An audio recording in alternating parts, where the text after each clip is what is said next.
Y tercer elemento, y con él acabaríamos, renovación de la vida cultural y religiosa. Bueno, antes comentaba que hay un hecho que es muy importante y muy característico de este momento, de esta fase. En el siglo XIII, ante el arranque del siglo XIII, la fundación de la Orden de los Frailes Menores, San Francisco de Asís, franciscanos, 1209, y la de los dominicos poco después, Santo Domingo de Guzmán, 1216. Ambos son congregaciones, son órdenes urbanas. Su espacio de misión y de acción no va a ser, como hasta ahora, los pagos. Así como San Benito y el monacato en los primeros siglos del medievo, últimos de la antigüedad, se fundaban en los campos, se fundaban fuera de la ciudad para garantizar el aislamiento, para la búsqueda de Dios, pero también como espacio de misión. Lo que hay que evangelizar es el campo, que es donde está la civilización destruida en el orden urbano, se desplaza al campo. Y este es el espacio que va conquistando el monacato, ¿verdad? Del campo luego a la ciudad. Ahora no, ahora son las nuevas congregaciones, se asientan en la ciudad y tienen en la ciudad su propio campo de misión, ¿no? Donde van a tener que desempeñar sus tareas educativas, tareas formativas. Las cátedras de las universidades se van a repartir entre franciscanos y dominicos, no solo agustinos y otras órdenes, sobre todo franciscanos y dominicos. Actividades educativas a todos los niveles, no solamente universitarias. Actividades hospitalarias, la fundación de también las grandes instituciones de hospitalidad y de atención médica, que no solamente hospitalaria en el sentido clínico, hospitalaria en el sentido de recibir al peregrino, etc., la atención hospitalaria y, por supuesto, la predicación. Una nueva espiritualidad viene de la mano de estos monjes. Una nueva espiritualidad y una nueva religiosidad. Pero ya lo veremos más adelante, en el último tema, si nos da tiempo a entrar, porque esto ya se nos acaba. Una nueva espiritualidad que en el siglo XIV, poco después, estamos en un siglo, se le va a denominar la devotio moderna. La devoción moderna. El hombre de la ciudad se llama a sí mismo moderno. El siglo XIV tiene conciencia de ser modernos. Nosotros, mirándolo desde ahora hacia atrás, nos situamos en el medievo. Pero dentro del medievo ellos tienen conciencia de novedad, de romper, de ser modernos. Y hay también una religiosidad moderna, la vía moderna, la vida moderna, la devotio moderna, donde la religiosidad también experimenta enormes cambios. Hasta ahora nosotros teníamos un hecho decisivo a la hora de comprender la enculturación, es decir, el impacto que tiene sobre la cultura el hecho de la fe, de la religión. Uno formaba parte de una religión no porque estuviera convencido o porque tuviera determinado tipo de experiencias subjetivas de ningún género. De hecho, las primeras grandes conversiones que se van desarrollando en toda Europa y que permiten ampliar las fronteras sobre el antiguo imperio eran conversiones incluso tribales, eran conversiones, digamos, nacionales. No se convertía uno, se convertía todo el reino, ¿no?, al mismo tiempo. Y era la pertenencia a la fe fundamentalmente implicaba la pertenencia a una estructura, la estructura eclesiástica, la estructura de la Iglesia. Uno formaba parte de la Iglesia y por lo tanto compartía con los miembros de la Iglesia la misma fe en unidad. Por el bautismo uno se incorporaba de forma objetiva a una institución. Y lo decisivo era la pertenencia a esa institución. Por eso no hay nada más dramático en la vida de un cristiano en este momento que la excomunión, ¿no? No solamente hay pérdida de derechos civiles, pérdida de derechos políticos, es que uno está alejado de precisamente el espacio que preserva la propia humanidad. Fuera de la institución, uno pierde lo más distintivo de su propia identidad. La pertenencia a la Iglesia configura la propia humanidad. Y por eso, hasta ahora, la vida religiosa era sobre todo de carácter objetivo. Fundamentalmente declaraba una cosa: la pertenencia a un pueblo, la pertenencia a un determinado marco, al mismo tiempo religioso, espiritual y sociocultural, la pertenencia. Ahora, el hombre moderno, el hombre que empieza, ya digo, a regenerarse, ¿no?, en las ciudades, ¿no?, que empieza a crecer ahí, va a poner el acento en otros aspectos, no de carácter objetivo, no basta la pertenencia. Y de hecho, la predicación de estas órdenes predicantes van en esa dirección. No basta la pertenencia. Es necesario que tú verifiques esa pertenencia de forma subjetiva, con tu propia adhesión personal a la fe. No es un hecho simplemente objetivo de que uno ya forme parte de una estructura. Tienes que verificarlo de manera interior. Tu yo está implicado en el modo como respondes a esa pertenencia. Hay una verificación sentimental, una verificación subjetiva de la fe. Y se ponen en práctica, o se ponen en marcha, perdón, determinadas prácticas que son muy del momento, antes no. Incluso ciertas prácticas religiosas como puede ser la oración mental, por ejemplo. Esto a partir del siglo XIV y en adelante. La oración mental que uno realiza directamente, la meditación. No la oración litúrgica, la del coro, la de los monjes, de acuerdo con los salmos, con los himnos de la iglesia. No, la verificación interior. ¿Cómo tú te relacionas con lo divino? El problema subjetivo de la fe es muy importante para el cambio de ciclo. No entenderíamos lo que trae de nuevo el hombre moderno, lo que trae el renacentista, lo que más adelante hará que se rompa en dos la cristiandad. La subjetividad va entrando cada vez más en juego hasta el punto de quebrar las estructuras sólidas fundadas sobre la pertenencia en el orden anterior. Subjetivización de la experiencia de la fe sobre el hecho de la objetiva pertenencia a la Iglesia. Y luego también la manifestación cultural, que en el mundo urbano va a cobrar esa experiencia religiosa nueva, el folclore, ciertas festividades, tradiciones, bueno. Y la gran institución del momento también, que son, ya dije antes, las universidades. Tenemos escuelas catedralicias, escuelas episcopales, si queremos, las escuelas civiles. La escuela palatina, por ejemplo, de Carlomagno fue un modelo que otros reyes en Europa pues han copiado, y alrededor de sus partes estimula la formación de esas estructuras formativas, ¿no?, para la administración, pero de pequeño alcance.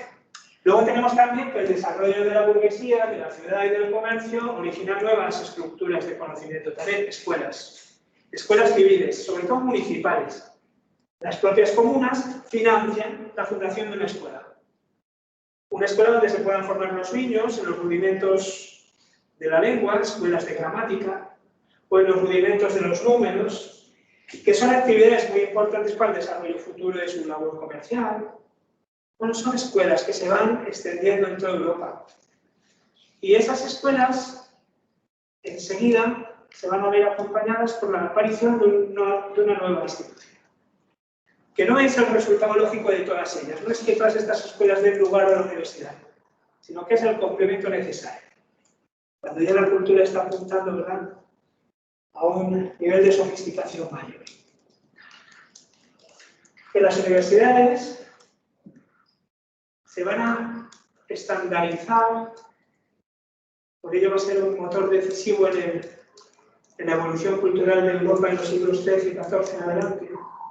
Se van a estandarizar fundamentalmente las fuentes de conocimiento, es decir, dónde encontrar la información.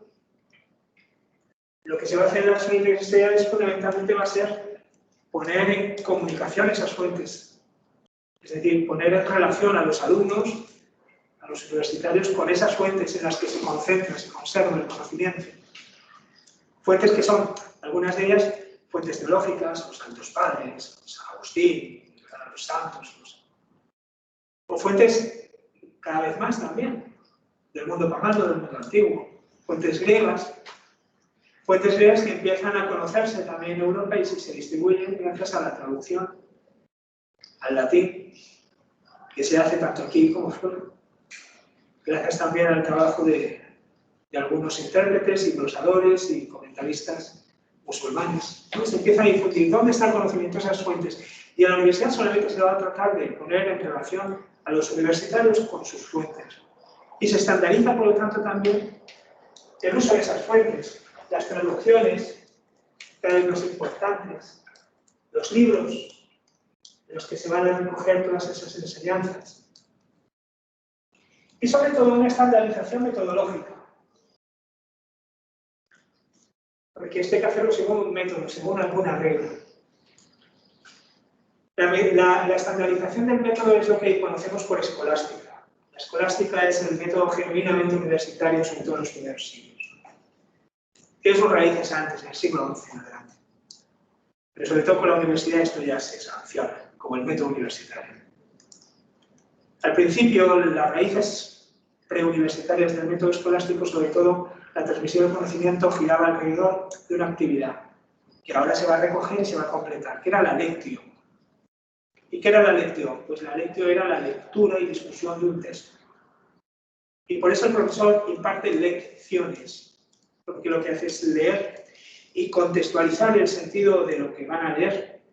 Solamente el profesor normalmente tenía acceso a la lectura y por lo tanto tenía que entretenerse prácticamente todo el tiempo simplemente en la lectura, mientras el alumno tomaba alguna nota de esa lectura e incluso copiaba, literalmente algún párrafo, algún fragmento, ¿no?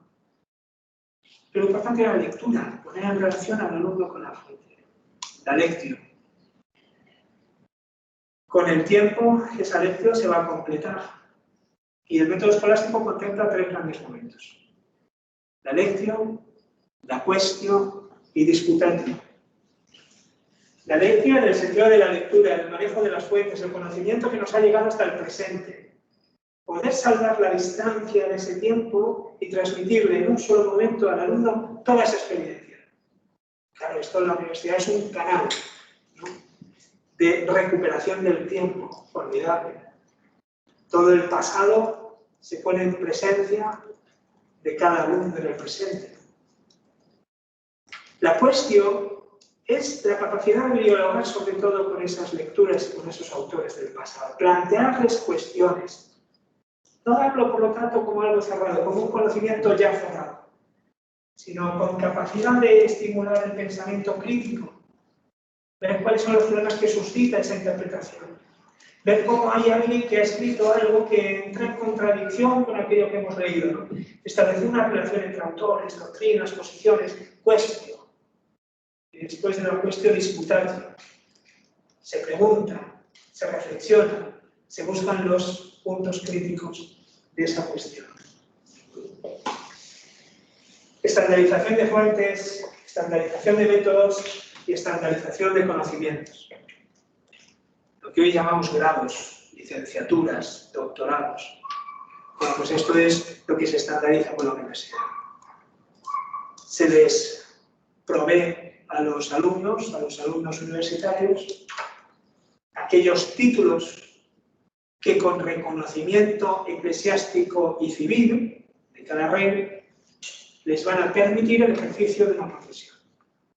La de físico, médico, la de teólogo, la de notario, la de juez. Para poder desarrollar ciertas tareas también en la administración necesitan ese título. Hay en ese sentido, una fiscalización, tanto por parte de las autoridades eclesiásticas como de las civiles, de cuál es el conocimiento que debe tener el futuro profesional en cada uno de los ámbitos importantes, ¿no? Y así se estandariza el conocimiento que se estima útil para el desarrollo social.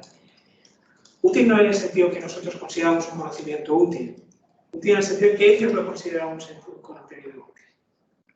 Porque una parte importante, por ejemplo, en esa formación, lo que podrán saber es que, sin embargo, el hombre del siglo XX y del XXI desprecia olímpicamente, como son los saberes filosóficos o los teológicos, no el trivium y quadrivium. ¿No? ¿Os acordáis cuando hablábamos de la corte palatina, de la escuela palatina de Caravaggio? Como el Puino de York había ya sistematizado cuál tenía que ser la formación básica en la escuela. La formación propedéutica que cada alumno universitario recibía en trivium y quadrivium, es decir, filosofía, aritmética, oratoria, retórica, gramática, música, astronomía, que ese conjunto de saberes que en principio no se ordena la realización de ninguna actividad en concreto, ¿verdad? Pero que le suministran al alumno, sobre todo en sus ciclos iniciales de formación, un conocimiento de carácter general que le libera, es decir, que le salva de quedar reducido únicamente a la búsqueda de lo útil, de lo productivo.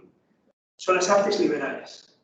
Liberales en el sentido de que te permiten garantizar la libertad del alma, al menos, para no vivir únicamente aprisionado mirándolo genuinamente productivo, lo únicamente útil desde el punto de vista del interés mezquino de lo que aquí y ahora se puede considerar así. Por lo tanto, es una concepción que a nosotros nos ha quedado, la universidad nuestra es directa de aquello, también las estructuras universitarias que nosotros tenemos reproducen muy fielmente aquellas estructuras iniciales, apenas de cambio todo. Seguimos teniendo rectores, nos faltan los calabozos, es verdad que deberíamos tener un par de ellos, porque no solamente para el alumno díscolo, que también, ¿no? Más de profesión también en la Edad Media, el pobre Don Sescoto lo puede contar, murió acribillado por los punzones de sus alumnos después de haberlos suspendido, ¿no? No tenían otra, bueno, pero el punzón era bastante peligroso ya. Es como si ahora me tiráis a mí el macho, ahí el Mac. Pero también para el profesor borracho, por ejemplo, que cumpliera con sus obligaciones y demás, es muy útil tener un calabazo debajo. Yo estimularía eso.